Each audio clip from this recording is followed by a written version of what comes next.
Hello, Mario. How are you doing today? Great. Great to meet you finally, Usayomi. Thank you so much for the opportunity. Same here. Thank you so much for joining us on the TPA Full Disclosure series. So to kick off this interview, Mario, can you please introduce yourself to our listeners, tell us about yourself and your commitment to TPA work? Yeah, absolutely. Hi, everyone, and thank you, TAI, for the opportunity to connect with so many people and organizations fighting for transparency and accountability. My name is Mario Picon, and I have the pleasure to lead a team of very dedicated people under the newly redesigned LTRC program, the Leveraging Transparency to Reduce Corruption program, which is an initiative of Brookings Institution and Results for Development. Our program exists to support the efforts of governance and anti-corruption champions in the extractive sector in particular, and both at the global and at the country levels, with research, knowledge brokerage, and testing of solutions to existing challenges and to bridge implementation gaps in recent or current efforts to combat corruption. We look at the opportunity to build together with local stakeholders strategies that build broad coalitions, coordinate TPA efforts, and design new interventions that respond to context. About me, I was born and raised in Lima, Peru. My initial career plan was to be a macroeconomics and financial programming expert. That didn't happen in the end because in part a series of field experiences in the Amazon area of Peru and also in the Andes, they just sent me in a different direction. And I have never really looked back since then. My first experience on the value and the lack of transparency, participation, and accountability in a country came, however, during those formation and early career days. Those were in Peru, the waning days of the Fujimori regime, and I experienced firsthand the power of peaceful protest for change, as well as the pressures that public officials face in a regime like that.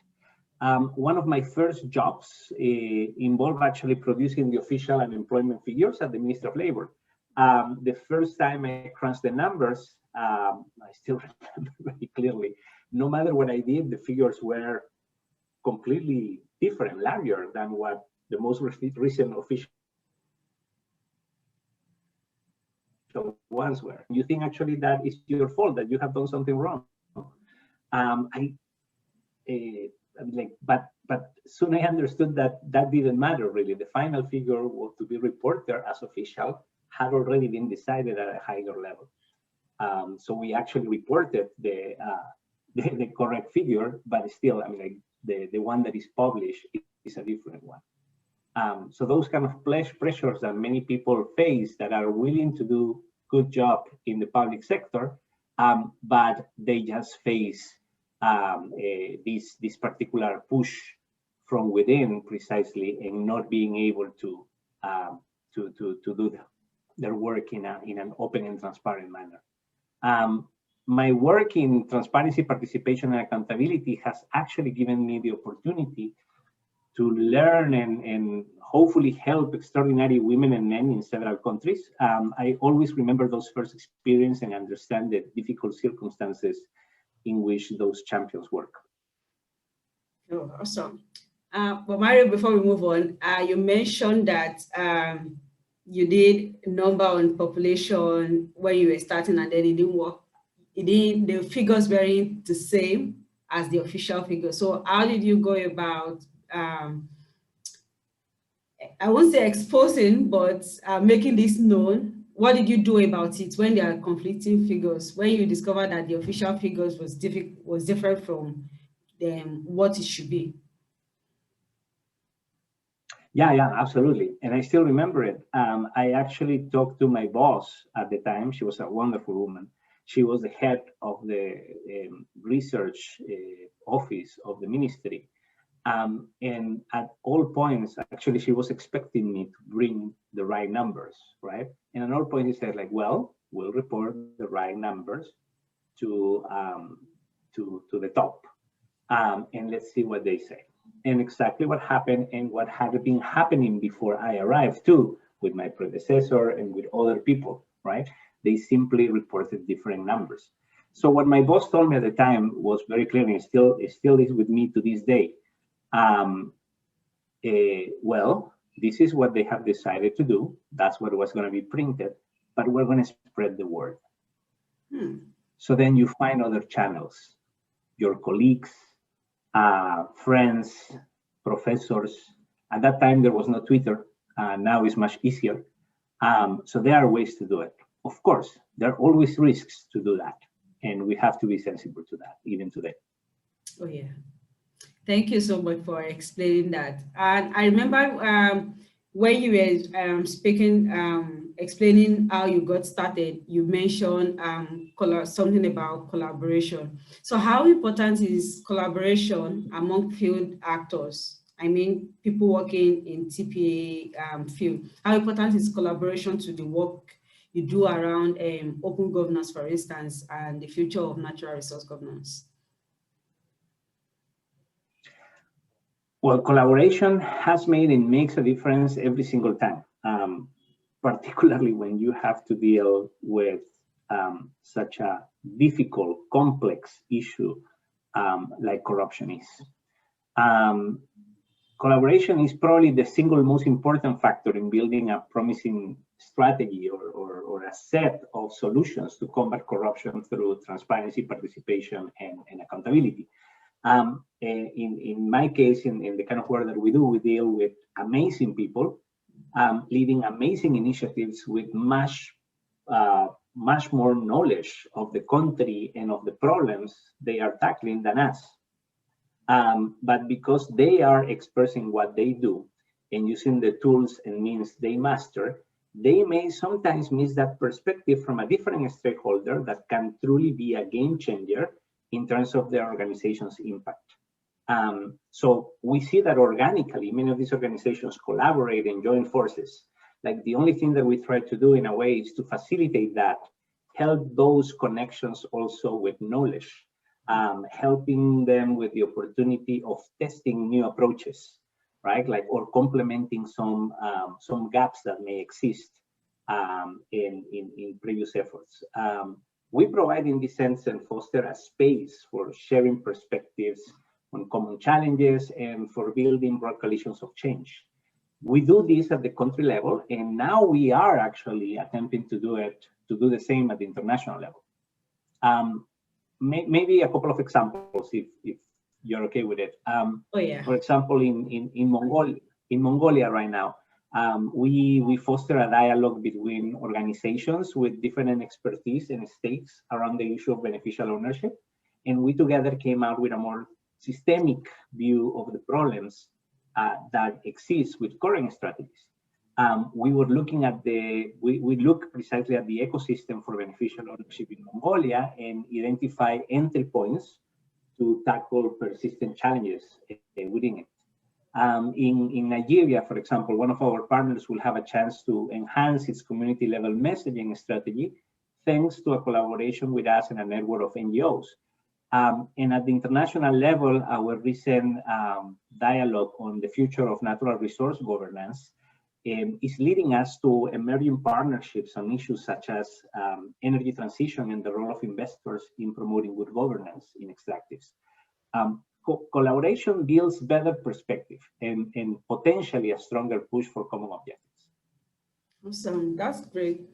So in collaborating, I am sure that you've also probably come across one or two mentors as well. People you perhaps look towards, who you are inspired by their work. So who are your mentors and how have they impacted the work you are doing? How are they impacting the work you are doing? Thank you. Well, that is a tough question. I do not think I have had mentors like in the typical sense of the word throughout my career, but there have been several people that I learn and draw inspiration from. Among the people I work with now, for example, Norman Eisen's optimism and drive, as well as Danny Kaufman's pursuit of excellence and impact are certainly strong influences. In my previous job, Sarah Pack Margolis showed me what being a good manager is and the difference it makes. Academically, Dave Crocker's Democracy and Participation work and Carol Graham's Happiness and Subjective Well-Being work definitely marked me. I have had the opportunity of working with them in projects in the past. But maybe at the most fundamental level, in their contribution to the person that I am and the values I hold, I will always be thankful to my parents and for who they are and the sacrifices they made so I can have the opportunities I have. That's great. Thank you so much, Mario. So what do you, looking at your work, the work you are doing, especially now in around TPA issues, what do you find most exciting about the work, and what do you perhaps find most frustrating as well about working in the TPA field?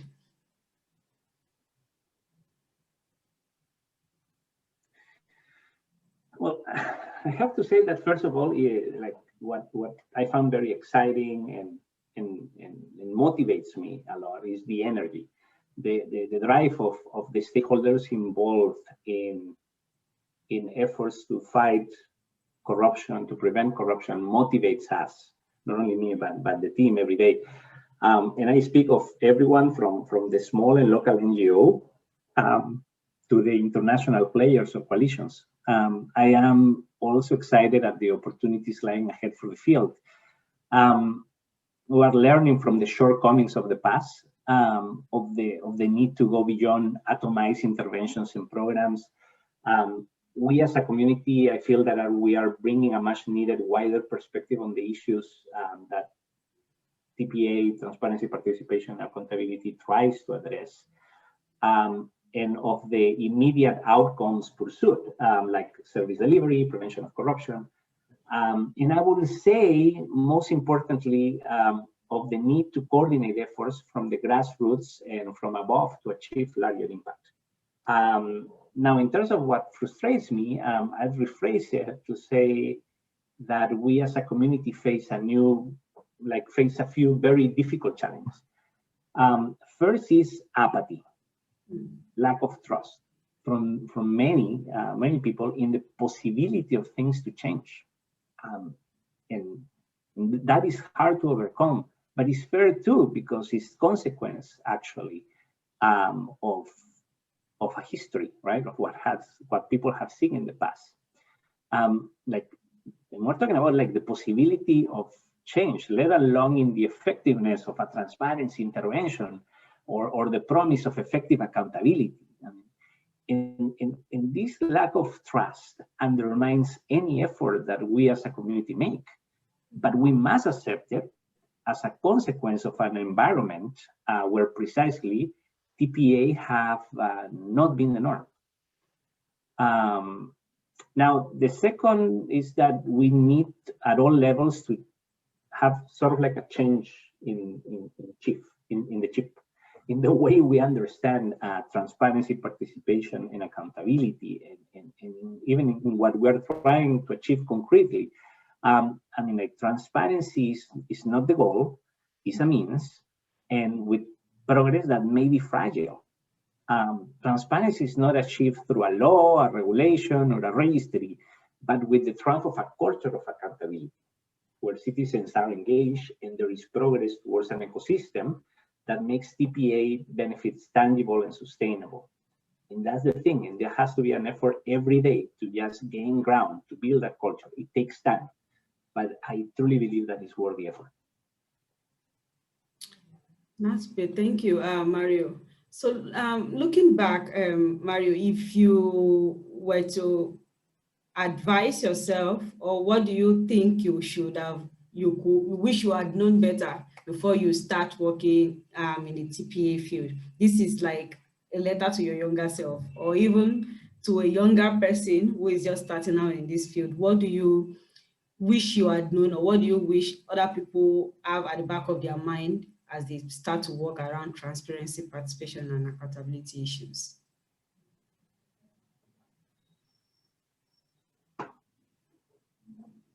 Particularly entering in this in this field, and also in work that I have done in transparency, in particular in the past.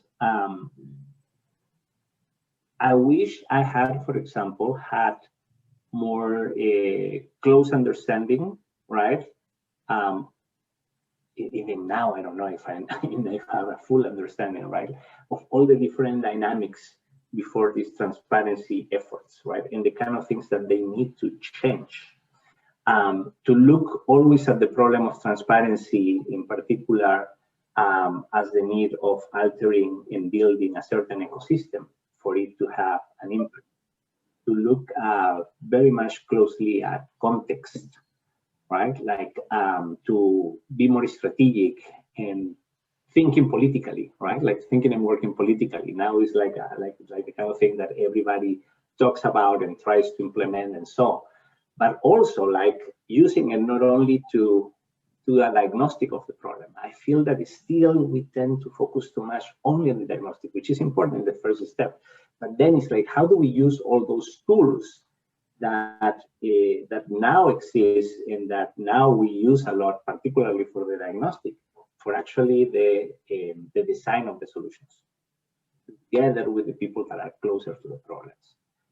So I guess that I would have tried to do more of that from the beginning, in one sense. And well, in terms of personally, I mean, like in a way, I wish that I could, if I would change anything from me, that would be maybe the way that I optimize my time, or maybe make my body need even less sleep to operate. It frustrates me a bit not having as much time as I would like to for do more reading or learning in areas beyond the core business of what we do, because I believe that that is also a great way to stimulate creativity and get a different perspective on things. Finally, Mario, what apart from having more time to read and to get in touch with what is happening around TPA, I know it can involve a lot of work. So what will you change about yourself? Is there anything you will change about yourself? I guess that's what I would change about myself. I'm like less the need of less time to sleep, and also like maybe be more aggressive in learning new things. Particularly, I still want to learn to play the guitar. I still dream to retire and just live of playing the guitar for a while. But let's see if it happens. It might. Maybe after retirement. It might. It's never too late, like you said. Thank you so much, Mario, for sharing insights around your work and taking us through the journey and lessons you've learned along the way. I'm sure that some of what you have said that will impact anyone reading or watching us right now. So thank you so much for your time. Well, absolutely. Thank you for the opportunity, for the time, for the interest in what we do. And I'm like, just a message to everyone working in the field. It's like, thank you, first of all, for all the work that you guys do, from wherever you are in the world. And if at any point we cross paths or we are in some way to help you support the good work that you are doing and that you are leading, we're happy to connect. Thank you. Awesome. Thank you so much, Mario.